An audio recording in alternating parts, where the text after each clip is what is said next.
Well, it's 3-0 for Pakistan now in this series. They'd already won it, but they've won that last one-day international as well. Sri Lanka made 211, perhaps short of runs at the top. There was some really good bowling at the top by Wasim Jr., Haris Rauf, who was the man of the series. Akram was given an opportunity and he managed to bag 2 wickets. And in response, the top scorer for Pakistan today was Mohammad Rizwan, making 61 not out in just 92 balls. Fakhar Zaman also chipping in with runs at the top, 55. Looked in better flow and form today. Hussain Talat then 42 not out in just 57 balls. From a Sri Lankan perspective, Van der Sey was the pick of the bowlers, picking up 3 wickets.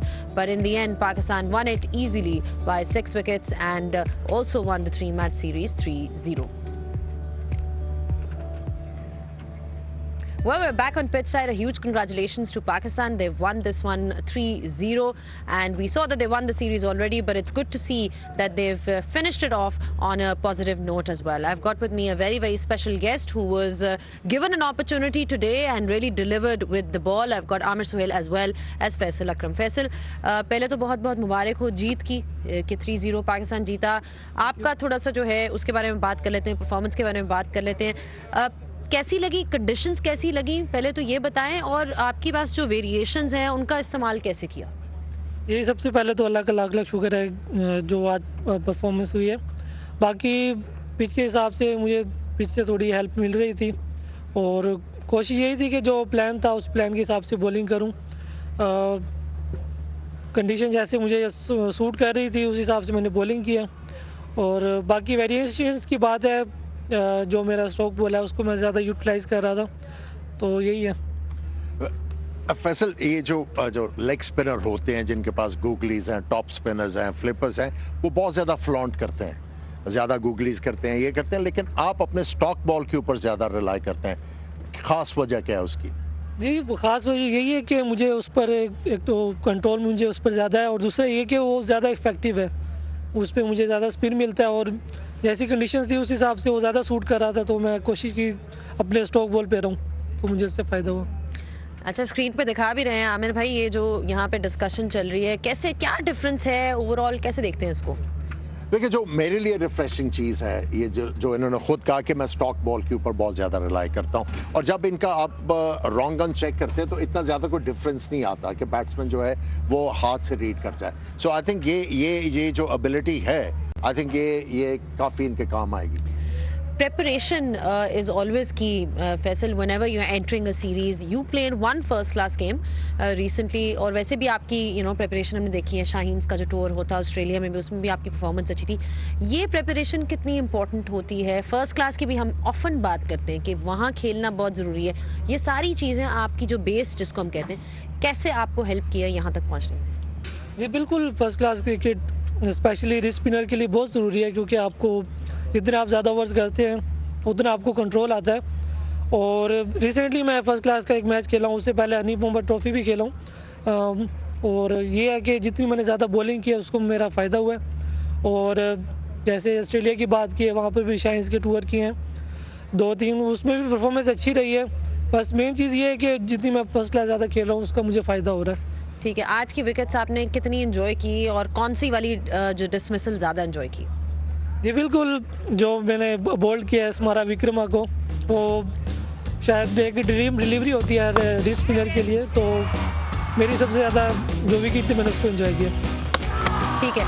अच्छा, ये बताएं कि obviously यहाँ पे आए, relatively new to the circuit, कैसा लग रहा है इस टीम में आके, क्या एडवाइस मिल रही है?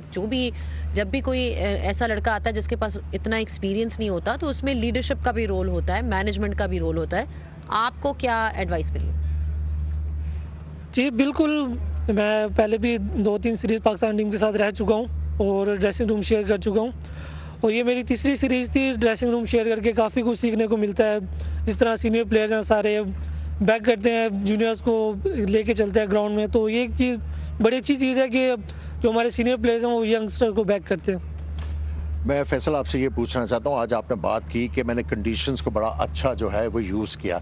जहाँ पे आपके हक में कंडीशंस ना हो, उसका कोई जवाब अभी तक आपने सोचा हुआ है कि किस तरह, जहाँ पे टर्न नहीं हो रहा, किस तरह बॉल करना है? वो सिंपल है, जो आपने इतनी प्रैक्टिस की हुई है, अपनी जो लेंथ है आपकी, अकॉर्डिंग टू द पिच आप अपनी लेंथ को एडजस्ट करते हैं कि कहीं पे आपको स्पिन नहीं मिलता, वहाँ पे आपको स्टम्प्स में आना पड़ता है, जहाँ पे स्पिन होता है थोड़ा सा आगे पीछे लेंथ करनी पड़ती है, तो ये कंडीशंस के हिसाब से चेंज करना पड़ता है। तो ये चलें ठीक है, thank you so much Faisal. हम आपको ज़्यादा देर यहाँ रोकना नहीं चाहते हैं, आप जाएं एंजॉय करें, बिकॉज पाकिस्तान ये सीरीज़ जीता है। I am sure everyone's really happy and relieved as well. Thank you so much for your thoughts and all the best ahead.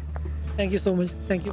All right, and there you heard it from Faisal Akram just talking about his performance. What a brilliant performance it was by him, and overall by Pakistan as well. They won it 3-0, so I'm sure they're a very jubilant team tonight. We'll take a short breather and see you guys on the other side.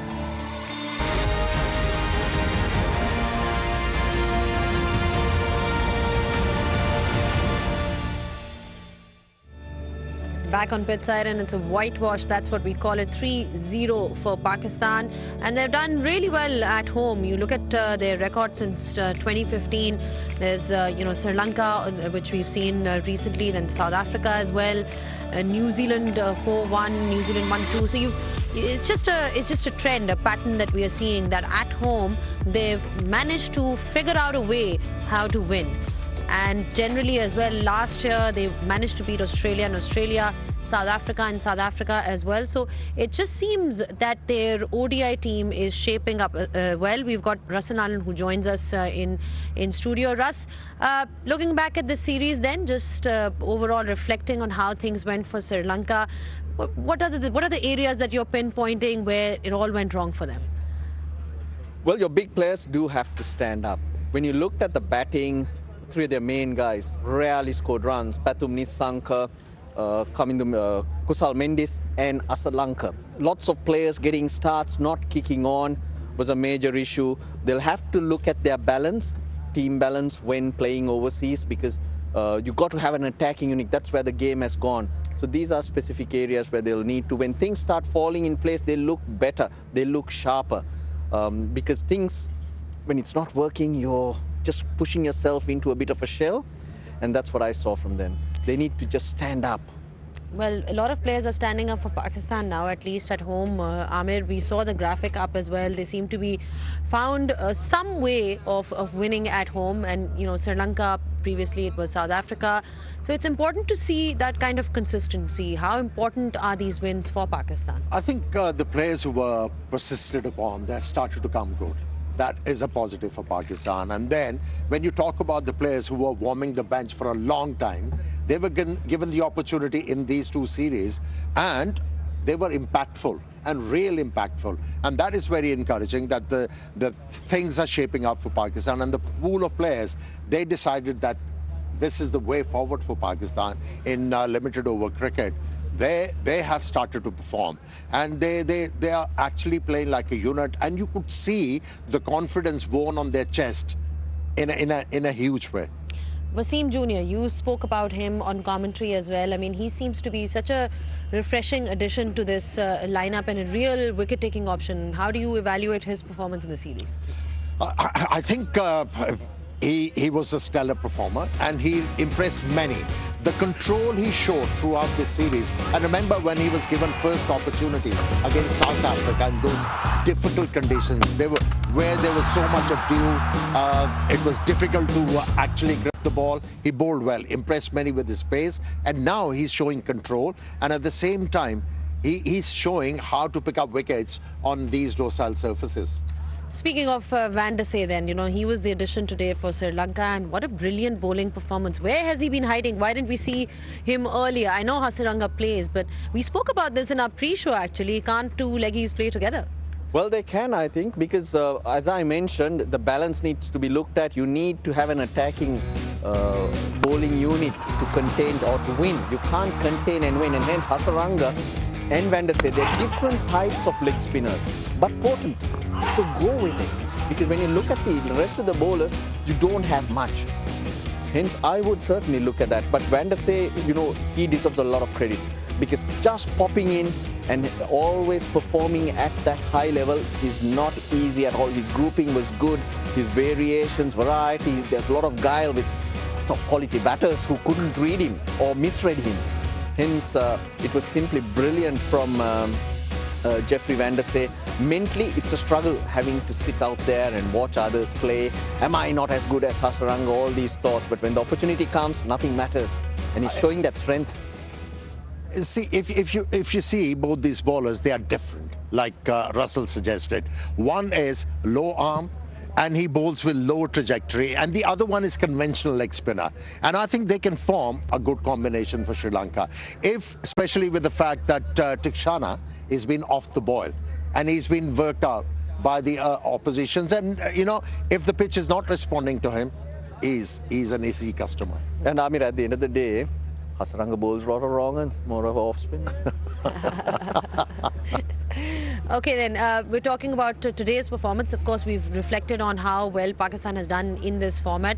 Mohammad Rizwan adding useful runs, Amir, because he came at a time where there was a bit of a wobble at the top, a couple of wickets here and there, and it seemed like Sri Lanka has got some control in the game. It was his 100th ODI. He's got plenty of experience and he knows how to play situations. And one thing is associated with Rizwan, that he's a busy player. But during this innings, he actually held the fort. He kept on absorbing the pressure, and once he thought Pakistan is out of the woods, he started to show his colours. All right, then we're looking ahead to this tri-series as well. Rizwan today, 61 not out of 92 balls. But yeah, now the next assignment then for Sri Lanka is that tri-series. Russell, how do you look at this contest? There's Zimbabwe, there's Pakistan. What can we look forward to? Well, Sri Lanka to compete. The team obviously will change. There'll be few additions. Hopefully Hasaranga and Dushmantha Chameera will be really fit. They'll have to put this behind them and look forward to what needs to be done, what can be done. And mind you, a couple of months away from that T20 World Cup, that's what this build-up is for. You've got to get your team right, you've got your confidence right, or confidence higher, and your game plan right. So very, very important tri-series. Yeah, extremely important from a Sri Lankan perspective. Also from a Pakistan perspective, because remember the World Cup is in a couple of months and they need to get things right. They lost the Asia Cup final. How do you look at this series and what do you want to see from this particular Pakistan? I think during the Asia Cup, Pakistan was not sure about their batting order. They kept on experimenting. The team combination was tinkered for almost all the games. But now they know what sort of a combination is going to bring them fruits and which is going to win them the games. And I think batting order is sorted. Both the openers are batting very well for Pakistan. Middle order, if you talk about Salman and others, Babar Azam is there. So Pakistan is in a good shape. It is, and definitely in a good shape. Waqar Younis was also in great shape today because it was his birthday.